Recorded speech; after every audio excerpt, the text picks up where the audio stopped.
والبصل، ونفضل نحمرهم لغاية ما توصل للشكل اللي انتوا شايفينه ده. وبنفس الزيت اللي حمرنا بيه البصل هنحمر بيهم الشعرية، ولحد ما الشعرية تتمحمر هنحط القوطة المجنونة تغلي على النار. وهنا بقى الشعرية اتمحمرت وهننزل عليهم بالرز ونقلب قلوبة. ودوسوا لايك. وننزل بقى بالعدس الجبدة المنكوع ونقلب قلوبة محترمة.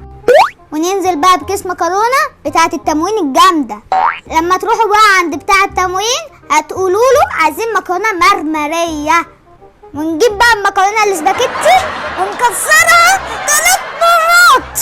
هنحط بقى مية مغلية في الكتل اللي خاله جابه لماما في عيد الأم. ونحط ملح وكمون، الكشري بيحب الكمون، الصلصة المجنونة بتحب الكمونة.